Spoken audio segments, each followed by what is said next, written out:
the Gables good? Got it. Okay, they were good.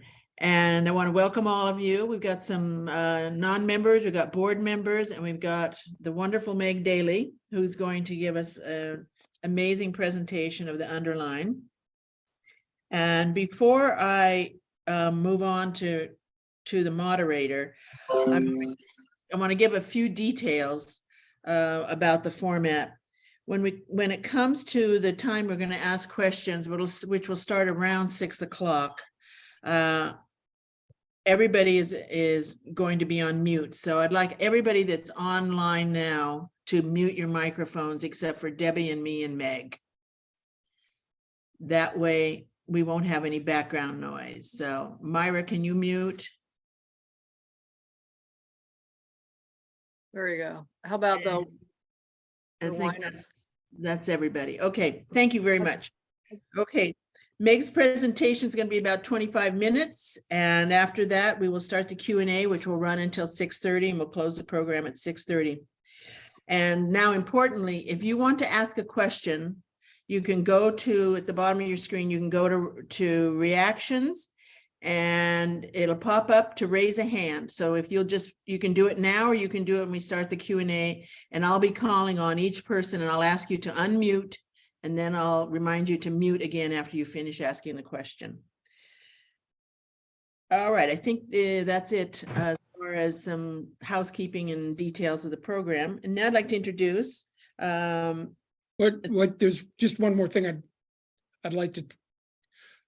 In your view, you want to go to speaker view, so when Ms. Daly does her share screen, you'll have a larger view of what she's presenting, rather than Galley view. If you're in Galley view now, you'll want to go to speaker view.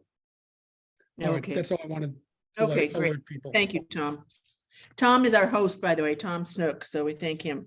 He's a former past president of GGG. Now, I'd like to introduce, who's already been talking, Debbie Swain, who is not only a past president of GGG, but she was also a founder. And currently, she is a chair of Bike Walk, Coral Gables, which she also is the founder of. So she's somebody who's very involved in what goes on in the Gables. Debbie, I'm turning it over to you, and you can start the program. Okay. And before we start, for anybody that came in after the announcement was made, please mute yourself. And I'm going to ask Tom to check all the participants who are not muted, besides me, Susie, and Meg, and mute them at this time, so we don't get background noise. Mute LT. LT, and I think the whiners are not muted. No, they're not. And while Tom is doing that, I'll go ahead and introduce Meg to you. Certainly, all of us here have heard of the Underline, and but maybe you all haven't had a chance to hear Meg tell her story about it. Meg is a full-time volunteer. She's a founder and president of Friends of the Underline, a 501c3 nonprofit organization leading the initiative to transform the underutilized land below Miami's Metro Rail into a 120-acre linear park, urban trail, and public art destination spanning 10 miles in the urban core.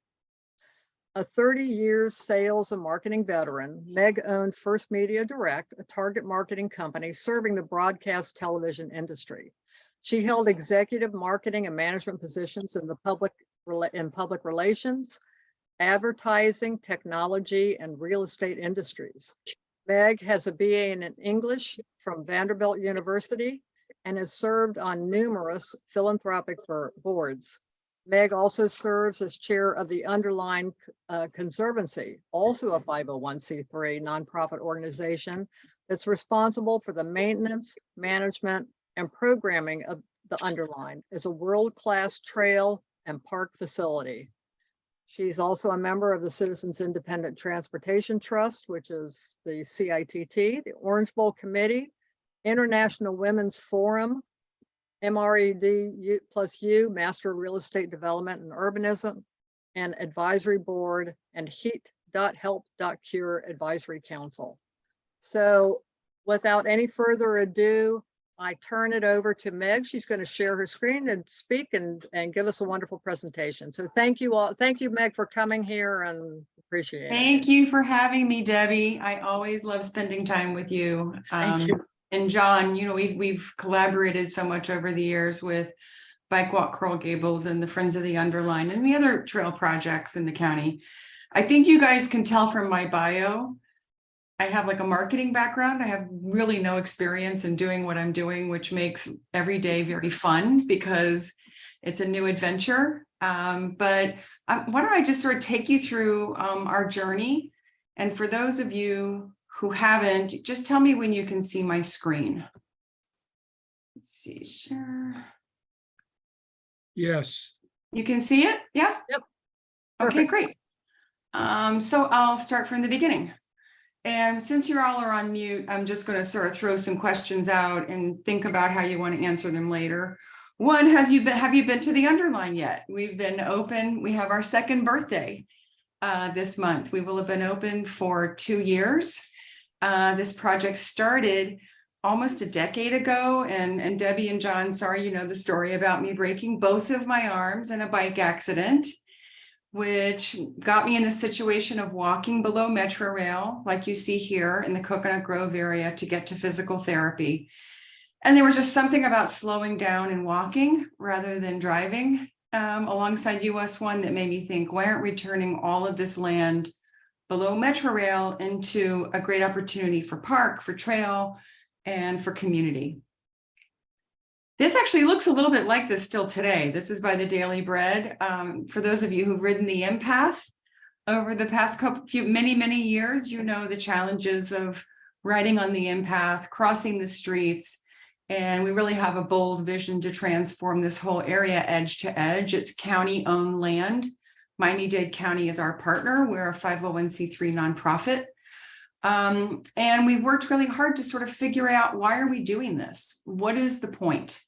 And I think you said it, Debbie, it's this transformational vision and opportunity to use this land that has one purpose, which is to support the columns that support the Metro Rail, to turn it into this multi-dimensional transportation, nature corridor, pollinator corridor, and programming place for people to come together and get healthier and spend time together and really sort of create a more equitable Miami-Dade County. This is a big project. It's $140 million for construction.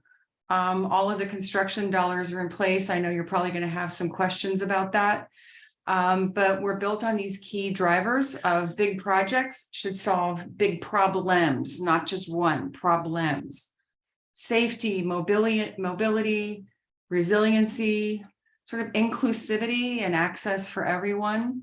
Health and wellness. I don't know about you guys. When I get into New York, I walk 10 miles, I come home, I walk ambiently from here to CVS, and maybe without making it intentional, you know, we don't spend a lot of time on foot and in bike. And that's something that we think is a great opportunity for the community.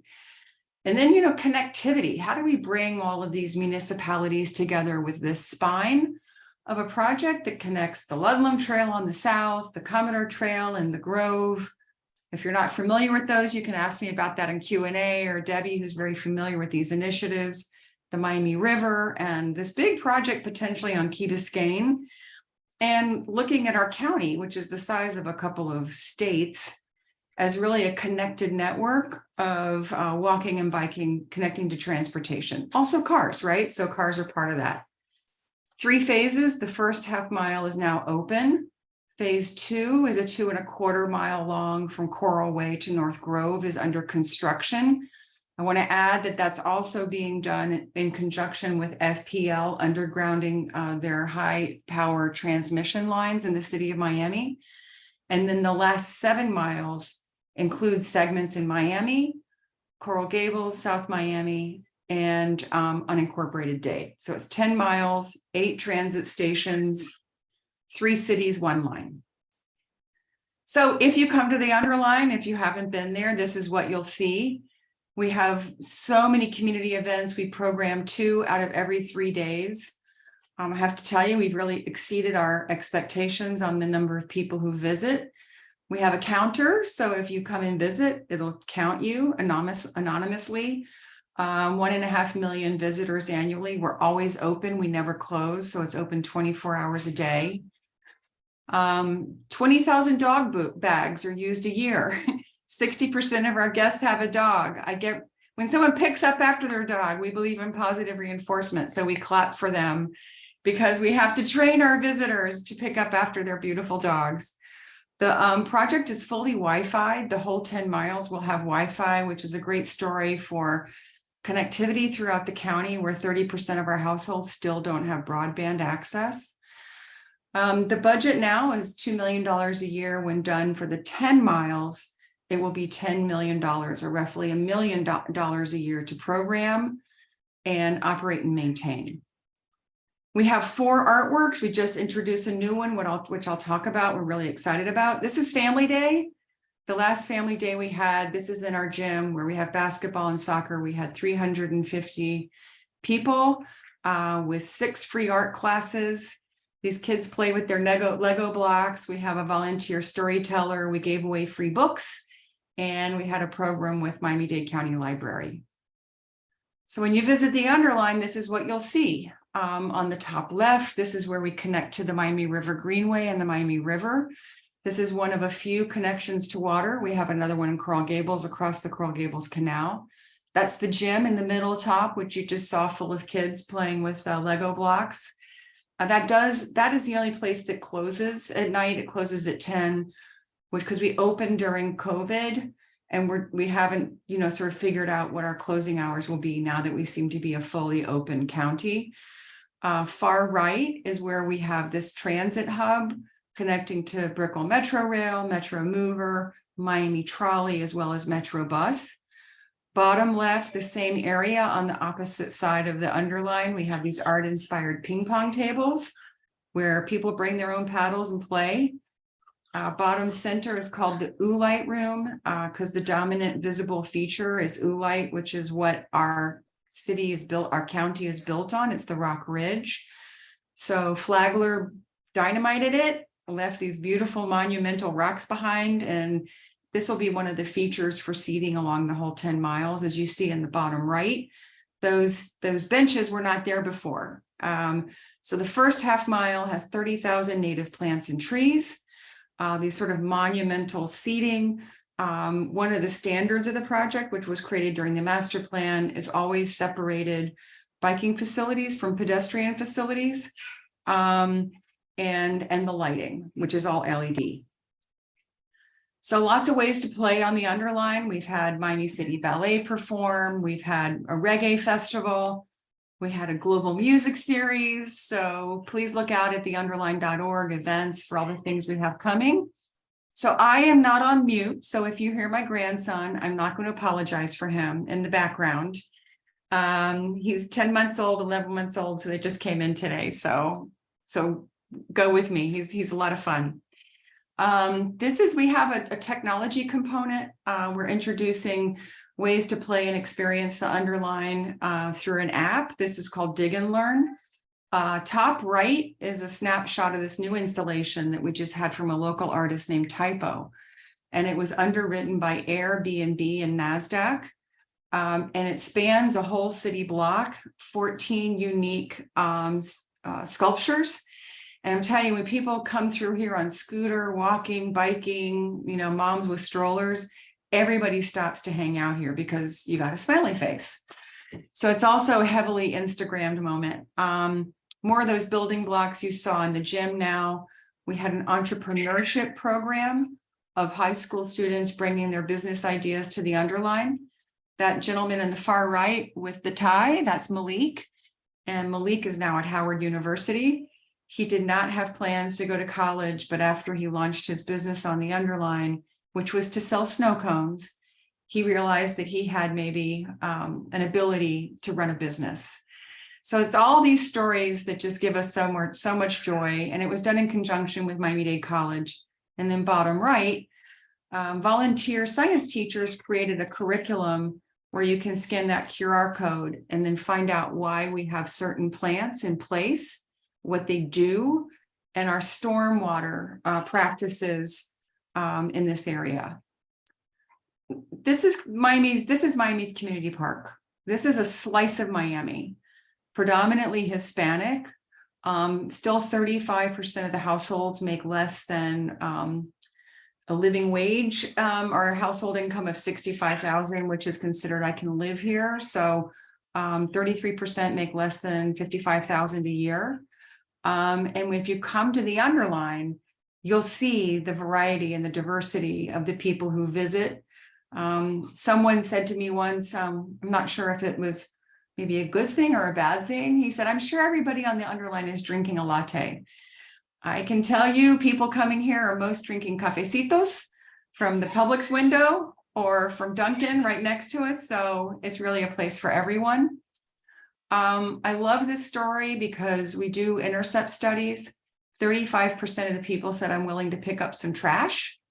They've posted about us on social media, and 60% of the people met someone new, maybe because they were walking their dog or just feeling like they could hang out. And I think that that's part of building a social fabric throughout these communities, sometimes that are divided.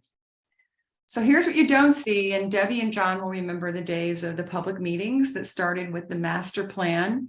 Our design team is field operations out of New York. All of the material was done in English and Spanish.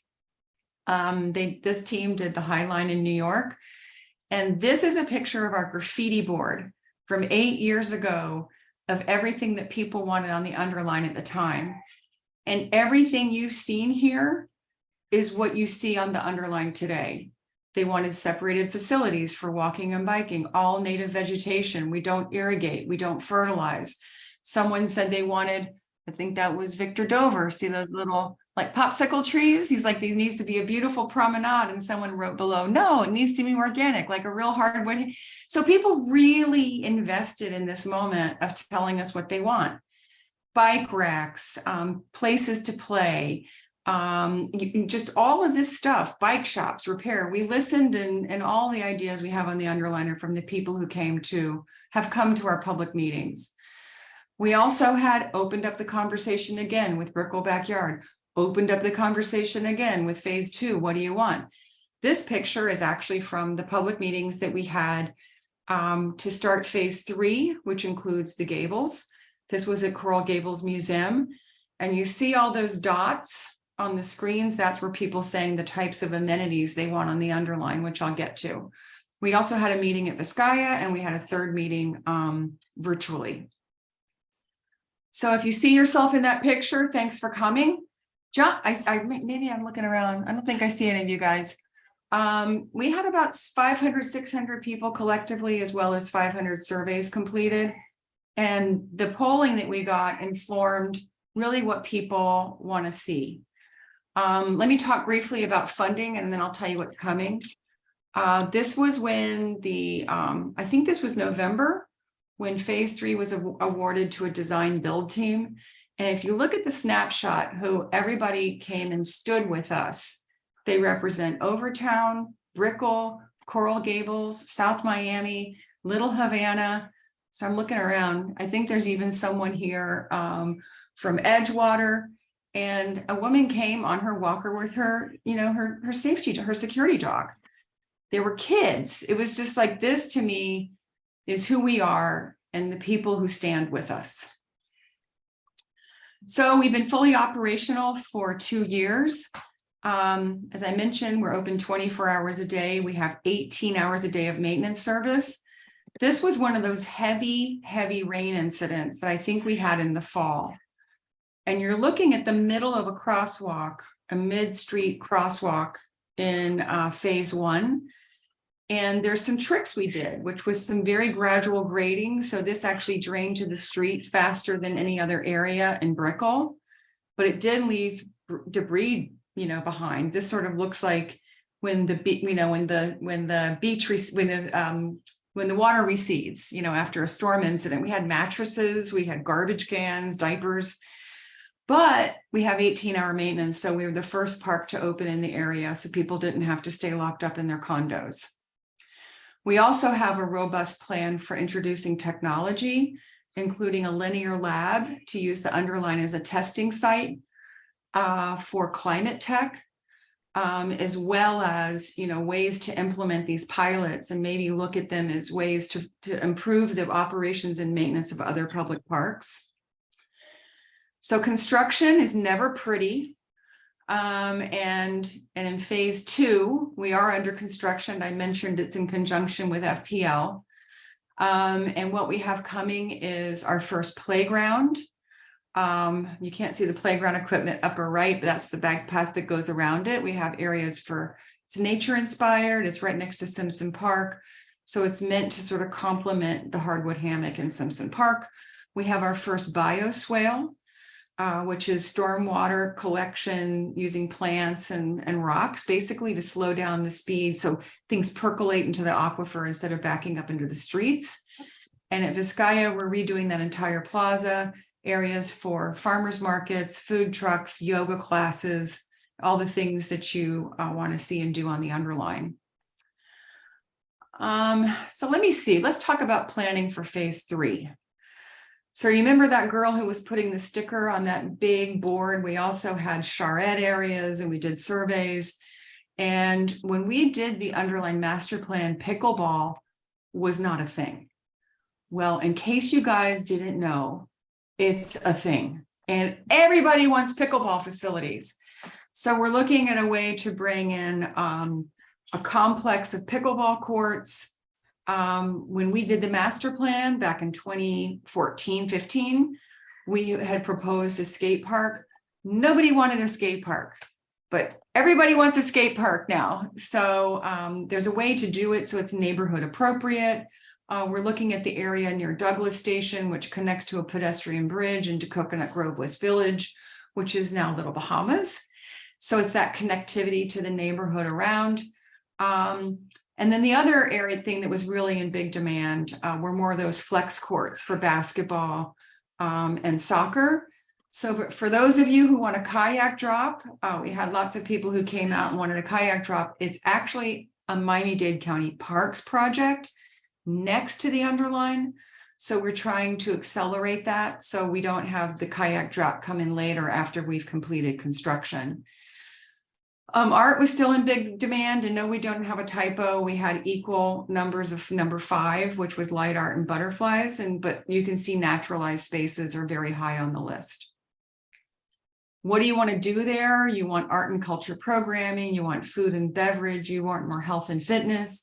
Baptist Health is our exclusive health and fitness partner. We already have free yoga, Sender Fit, and Zumba every week. And we would like to facilitate a program so people in the community can program on the Underline.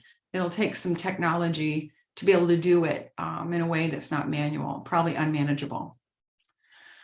So when you come, we hope you see what we see, which is joy. And that's all the people that come and help us on our day in the dirt, where we do volunteer gardening days. Bottom right, that couple, probably 70 years old. They bike from Neo Vertica down to the southern end of the Empath and back every day. So they said once the Underline's built, they'll make their round trip 20 miles a day. They can't wait for it. There's Gloria Center. She lives in Brickell. She comes to every day in the dirt. She volunteers. I talked about Malik and his snow cone business. Let me see. We have this boy in the red sweatshirt who is on the spectrum and comes out and volunteers to tune our piano. We have sort of this, we wheel this piano out to delight the community. And Glenn comes out and plays for a couple of hours every day. We have our junior heat program with these kids coming in right now from Overtown Youth Center to get free skills and drills with the heat coaches.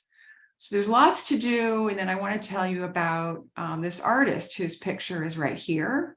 That's Edney Jean-Joseph. And he created our first mural. It's 70 feet wide.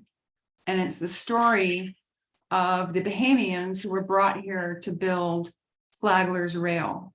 And they were incredible workmen and artisans, and they knew how to work with our soft coral rock.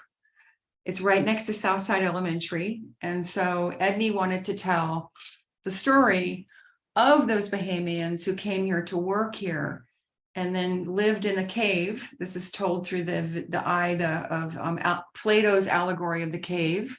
So far left, they come out of the cave, they come over the obstacles, and what you see here is them reaching enlightenment and finding their community. And Edney told us, he said, I've always wanted to do something for children connected to the rail, connected to this population that's really built Miami. And this is the first time in my life in Miami, through my art, I feel seen. So you go through what you see and who feels seen here, and really this place that's very special, I hope, and will transform the way we live here and the way we play here and connect here. So that is my presentation. Thank you.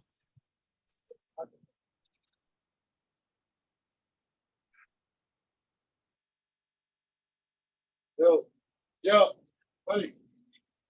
Okay. Susie, everybody who's not muted, please mute. Tom, you may need to mute. Yep. Yes. Yes. You can do mute all and we'll unmute. Me, Susie, and Meg can unmute ourselves. If that's Okay. Okay, I'm on mute. All right, I And want to I'm remind everybody to raise your hand if you have a question. Go into reactions at the bottom of your screen on the sort of the far right and hit raise your hand, or it says raise hand rather. And then I'll call on you. I see one. You can skip me and go to Okay, Myra well, first. All right, I'm going to start. Myra, unmute yourself and go ahead and ask your question. I have a comment. Actually, I have a dissertation. Meg, tremendous thanks. I am blown away by the magnitude of the impact that this is already having and the future impact. For someone who admittedly had no experience in this, you have managed to create and facilitate something extraordinary. And I am a supporter, and I will be more of a supporter, and you have a fan. Oh, Myra, that is just Thank you so wonderful. Come share our joy on the Underline. You've made my day. Thank you so much. That really means so much to me. Well, I think there's a lot of dittos around here, Meg, so we all are quite amazed and wonder, full of wonderment. Okay, I've got lots of raised hands. Okay, next one, is Gay Bondurant. Unmute, Gay. There you go. I just want to say that I think maybe the lack of experience is what made her successful. Okay. Great, thanks. Okay, It's worked well in my life. Go in knowing nothing and learn it on the job. So thank you, Gay.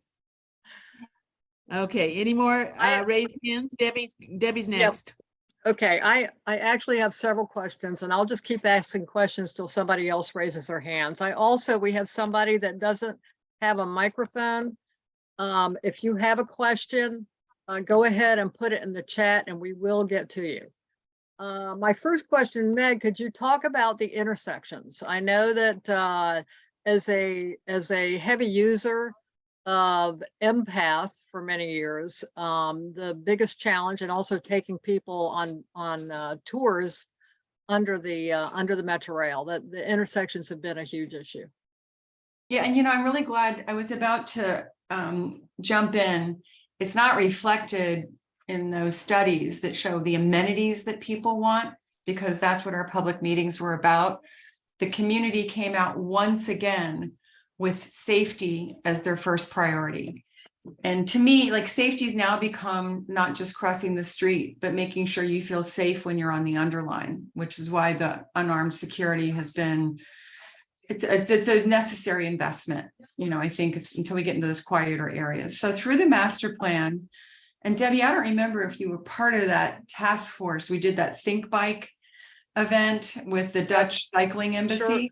Oh, yes. And they were just back in town. So I looked at what we studied at the time. And one of the things that the Dutch, who have a cycling culture, said, why are you making it so unsafe for people to cross the street? And they created a movement of reclaim your street for people of all abilities, for people of all modes. I should be able to walk. I should be able to bike. I should be able to drive. I should be able to, scoot. I should be able to be a mom in a stroller.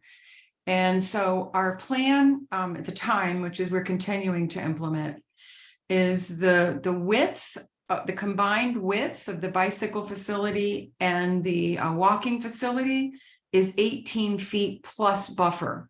So our crosswalks now are 24 feet wide, which now in many cases they're 8 feet wide. Many of these crosswalks directly abut US 1. So if you're walking across the street, you're feeling very vulnerable, especially on a bike, because you can't reflex away from traffic that's coming in. So we're moving those crossings further away from US 1. And imagine this, if you're driving south on US 1.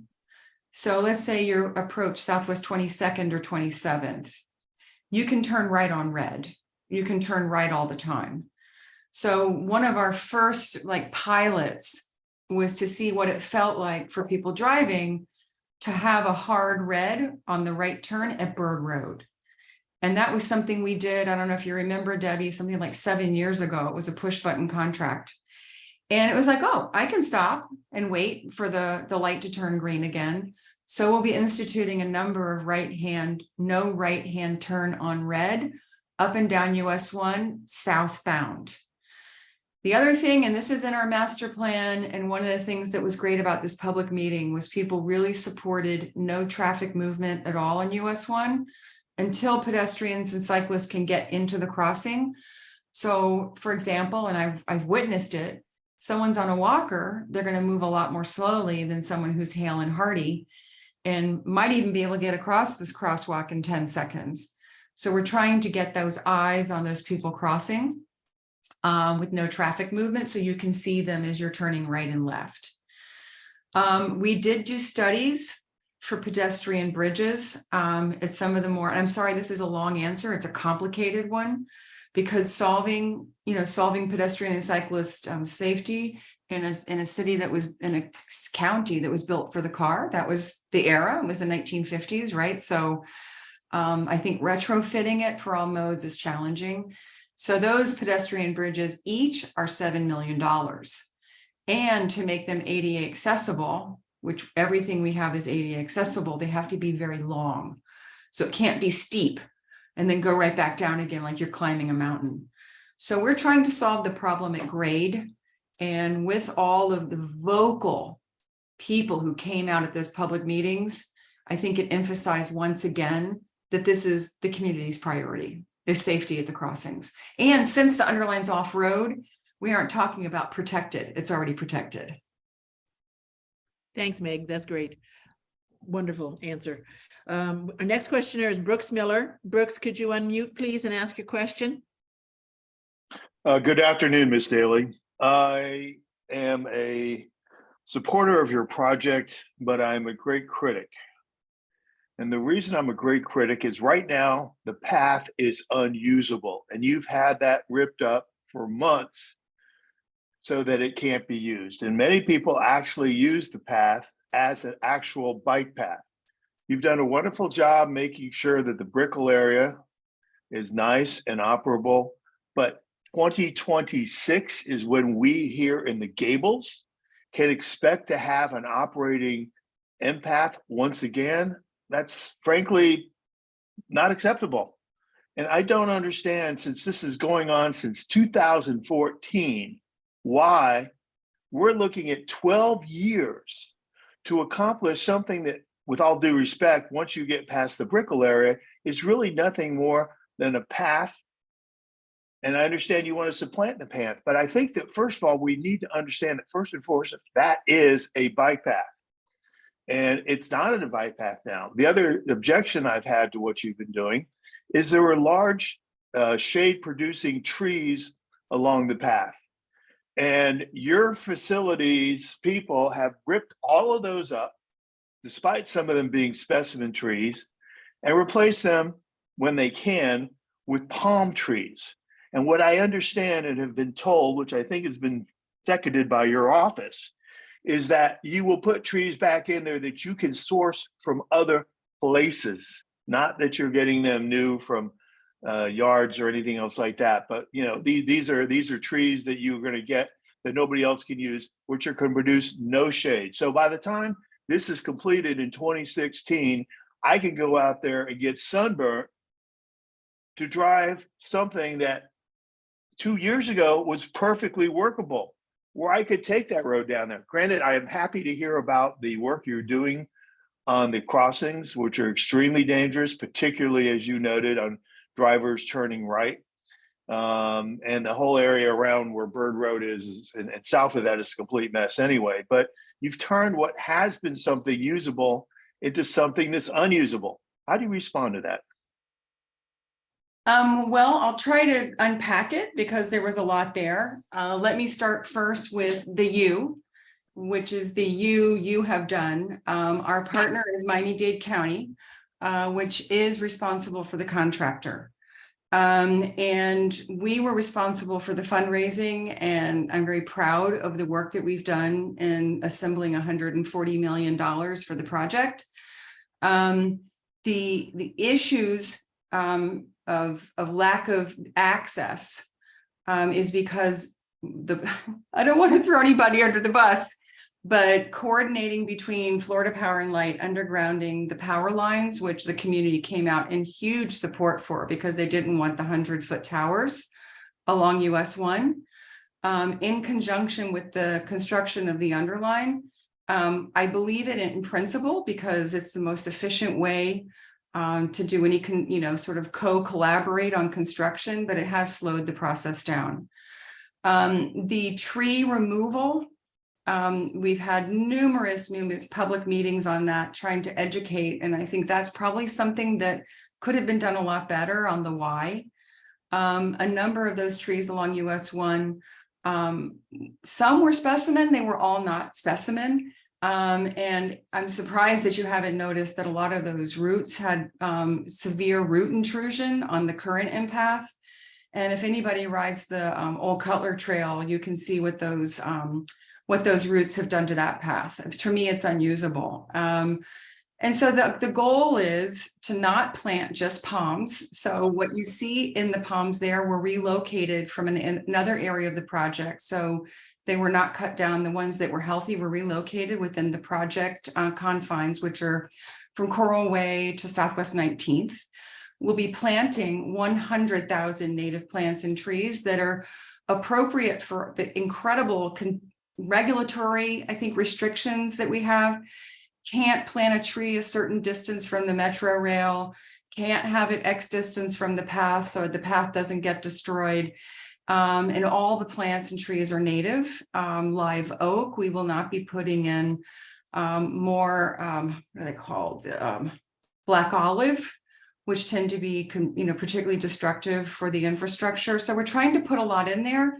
I'm sorry that you're unhappy with the bike lane closure. We did bring out a group of 10 cyclists from organizations like Bike Walk Coral Gables, Bike Coconut Grove, Biking Advocates. You're welcome to ride with us again. And we changed the whole detour path. And I will add that there was supposed to be interior openings of the path instead of having it closed for so long. Phase 3 will have sections that open as we go, so it won't all be closed. I do have to point out that starting this project in 2015 and finishing it by 2026 makes this the fastest moving project of its scope in the country. For those who have dealt in infrastructure, this is slow, right? And I think because we have citizen champions behind it is one of the reasons it's moving fast, apparently not to your satisfaction. Okay, Jake Fletcher, unmute, please. Hello, thanks for your time, Meg. Yeah, I think it's a great project. Really looking forward to it being, the final product. Would love to also see it done quicker, I mean, who wouldn't? I mean, So would I. I understand used that to be a brunette. And it wasn't, I've been a volunteer for 8 years. And to have it completed by 2026, I think is a project of this scale is a success. yeah, no, And I wish we could speed it up, guys, but there's No, not moving it faster. I have no real critique there. I mean, it is what it is, I'm sure you guys are working as hard as you can.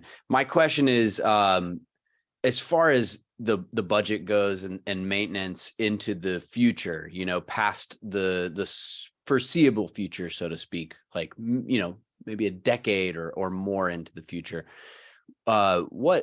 what's sort of the plan, or what steps have been taken to ensure that this project is going to be maintained when my kids have kids and so on and so forth, and that it's not going to be, something that sort of falls to ruin after interest and funding wanes, I mean, that's sort of the $1 million question, isn't it? We have capital dollars, but we don't have operations dollars. I mean, you see the challenge that we have with our mass transit to make sure our elevators work at the metro rail stations.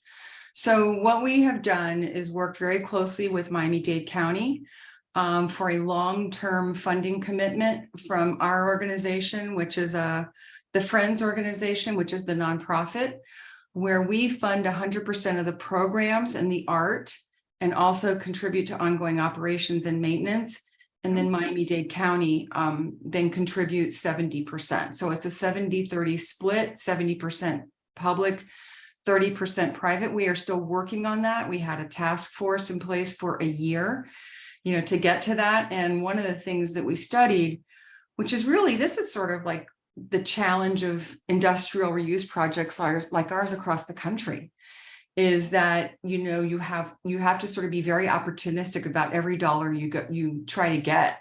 So you cobble it together, whether it be federal, state, county, municipal, private, and I think that might be where we get things done better moving forward, working with our public sector partners. We have to work on trust. We have to believe that we're empowered as citizens to have a hand in how our city is built for you, for your children, for me, for my grandchildren. And I do think that, the work that you do as a group is sort of saying, yeah, and is it good government alone, or is it good government together? Because we feel like we're listened to and we have valid voices that need to be heard.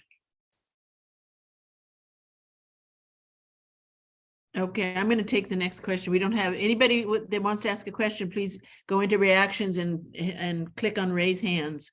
Meg, a question on the funding. You're going through Coral Gables and South Miami. Is that correct? Are those towns giving you public funds? Yes. Well, actually, City of Coral Gables is committing $7 million in primarily park impact fees. Otherwise, what we would end up with is as Mr. Miller mentioned, just a trail. I don't call it just a trail. I think it's a great facility that happens to be a trail. But with the park amenities, we're able to build those things like the skate parks, the pickleball courts, the basketball, that people come to the Underline as a destination, and also can use it as an opportunity to get from one place to the next. But I might be able to walk a short distance and not bike a long distance, right? So we're trying to give those options. So City of Coral Gables very generously committed $7 million in park impact fees. South Miami has contributed a lesser amount. I think they're looking at doing something soon at a larger level, particularly helping with operations and maintenance. City of Miami contributed $15 million. Miami-Dade County is the largest contributor to the project with road impact fees, which we'd never used before on a trail.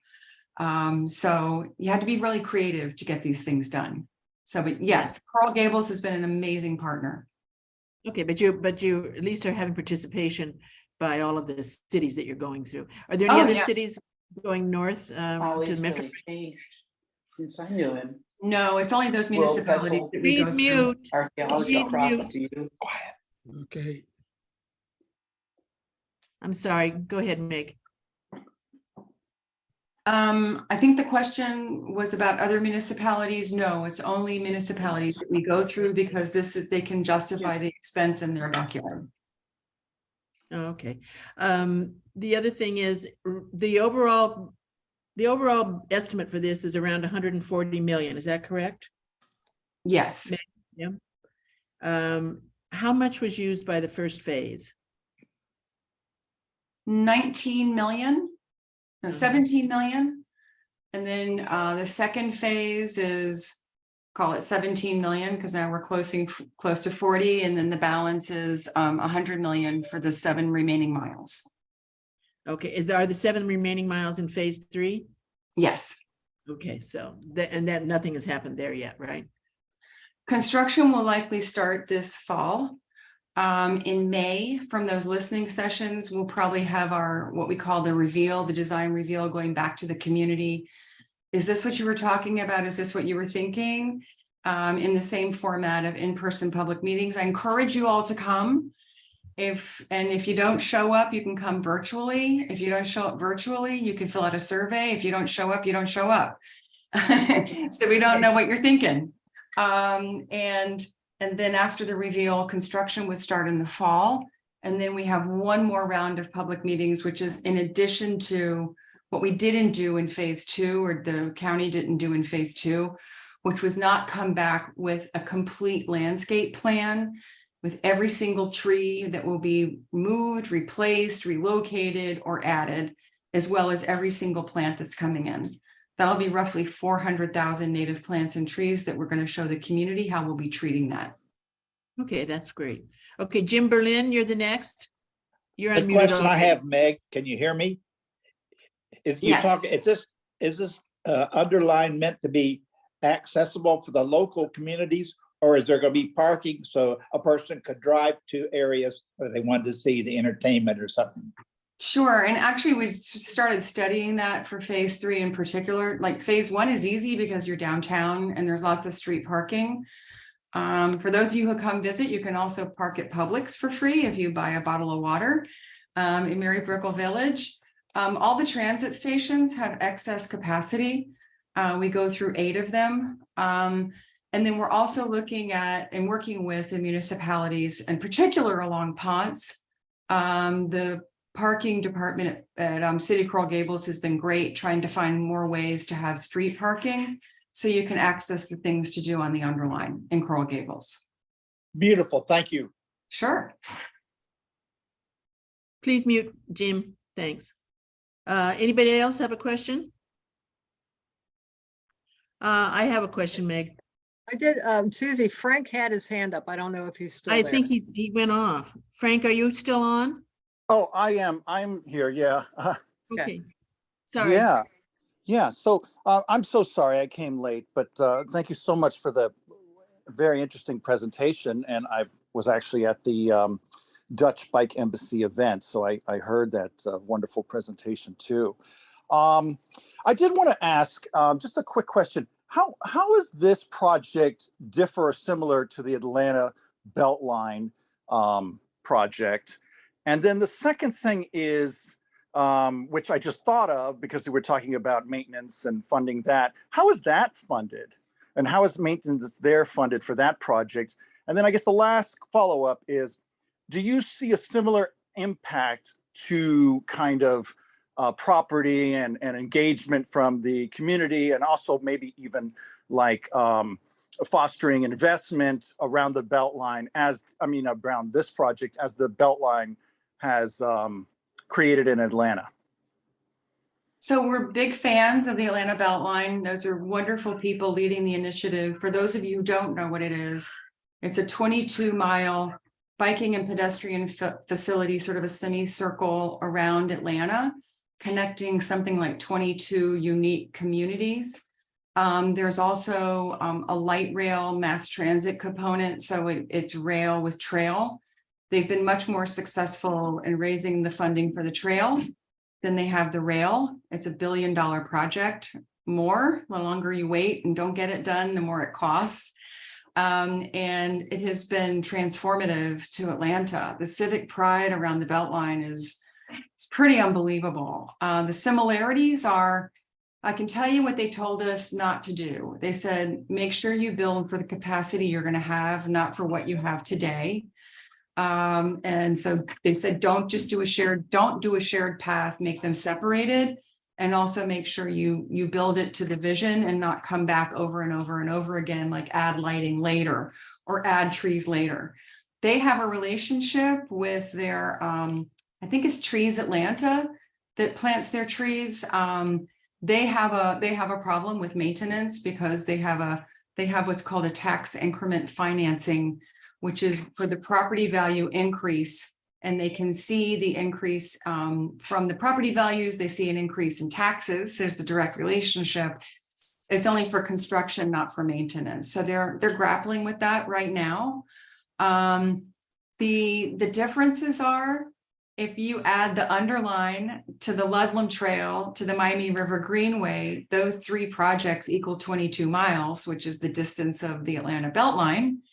But we have 3 projects, all funded very differently, citizen-led, and they're one county, one city. We're one county, many cities. So there are a lot of similarities, a lot of differences. We're part of a group called the Highline Network that we share learnings from each other. There's 110 industrial reuse projects. We've already seen the increase in property values, which also puts more pressure on affordability. We do have a county commissioner, her name is Eileen Higgins, that is working very hard to incentivize affordable and workforce housing near the Underline in her district, and Raquel Regalado is doing the same thing. So it's really being done at the individual commissioner level. So we don't see, we want people to come here. We want people to have access to the Underline, and it should not be just for few, it should be for many. Just a brief clarification, is tax increment financing, because I know that was used in LA and California a lot, is that allowed in Florida, or just out of curiosity? Oh yeah, it is. It's called a TIF. It's one of many acronyms we live with. And the current TIF is tied to mass transit. So the impact zone's within a half a mile, and in that catchment zone, they capture the real estate taxes and then distribute them between the county and the municipality. And the bulk of it goes to construction for the expansion corridors for mass transit called the SMART Plan. And a very small percentage goes to operations and maintenance. So yes, they're allowed. Great, thanks, Meg. Jim Berlin, you have your hand still up. Do you have another question? No, ma'am, I'm sorry. I don't know how to get rid of Okay. it. Okay. Thank you, though. All right. Debbie, did you have another question? Yes, actually, you talked about the construction and the maintenance, but you already have a lot going on in the programming and all these wonderful free to the public events. How are those being funded? They're all private. Our team applies for grants. So the art is funded by the Frederick A. DeLuca Foundation and Cornelia T. Bailey, excuse me. Health and Wellness is funded by Baptist Health. Bank of America did a whole series of music concerts. So individual grants, it's a lot of work for a small team, but I think it brings a lot of joy to the community. We have a lot more coming, right? So, and what you see in Brickell may be different than what you have in Coral Gables. We have to go back into the community again and really see what people want to do here. And I say here because this is where I live. Meg, I'm going to take one more quick question. Anybody have a question? Raise your hand, because if not, I'm going to ask one final one. Last chance. Looks like Tom. Oh, I'm Yes. sorry. I was thinking Okay. that was. Go ahead, Tom. First, let me congratulate you about the right right turn going south, since I actually was hit by a car near the University of Miami. Fortunately, it was just a love tap, but it did knock me over. And I had the, walk sign, but he just didn't look right. How extensive is this going to be? What areas is it going to cover where there's no turn on right going south? As many intersections as we can get approved. Bravo. All down US 1 to Daly and South. Thank you very much. You're going to save some lives. Well, that's the safety first, right? That's what we've been talking about. Yes. Thank you. I'm glad you're okay. Okay, any other questions? Raise your hand. Okay, all right, Meg, this is the last one, referring to Coral Gables. You said you're still going to have some meetings, of course, with the residents around here about activities and installations. What at this time, what are the installations that people want most? Do they want dog park? Do they want pickleball? Do they want skate? What are the things that they want most here in the Coral Gables section? Well, it was actually not specific to region. It was within the 7 miles, but we did capture zip codes. So we're parsing that data further. Like it's easy, you just go back in. Coral Gables, people want dog parks. We will have a dog park that's planned at the current Gables station, where the new Trader Joe's is. It'll be built by the city of Coral Gables. That'll be the second one in Coral Gables. If you can, if you can believe it, that's, we all have our dogs. Interesting, because Mayor Lago is a huge fan of skate parks and would like to have something accessible to the people living in Coral Gables to skating. But pickleball, I would say, reigns supreme, and so did that kayak drop at the Coral Gables waterway. All right. Well, And then also stormwater gardens. I mean, everybody really loves our pollinator gardens that are spawning butterflies of many types. So I think nature and beauty, and then recreational, I would say it's pickleball, kayak, and then probably dog parks in that order. Okay, well, we're going to be very lucky. All right, I think it's just about 6:30. So if we don't have any more questions, Debbie, do you have anything you wanted to add before I close? No, I cannot say enough how fortunate we are to have Meg Daly doing this. This is going to be such a wonderful benefit to the entire county, and such we're just so appreciative that Meg is doing this, and we have enjoyed collaborating with you.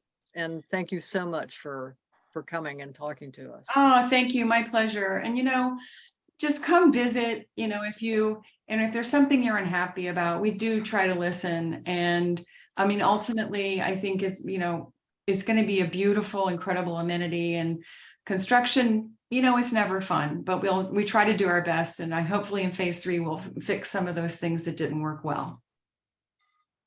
Wonderful, Meg. Well, I think you have a remarkable park on your hands, what's done and what's going to come down the line, literally down the line. And I think we're very lucky in Miami to have it and to have you. So thank you, appreciate your Susie. time. And thank you, Debbie. Thank you so much, everybody. It's been a pleasure. So I Thank think we you for might being have our to have you guinea again. pig. Yes. You did This is great. our first Zoom A program. plus. Thank you to all the attendees. You were marvelous, and you muted and unmuted when you had to. So thanks to all. Thank and you. look Bye forward bye. to the next program. I'm going to go Bye-bye. get my grandson. Bye. Have Okay. fun, Meg. Have fun. Good night, everybody.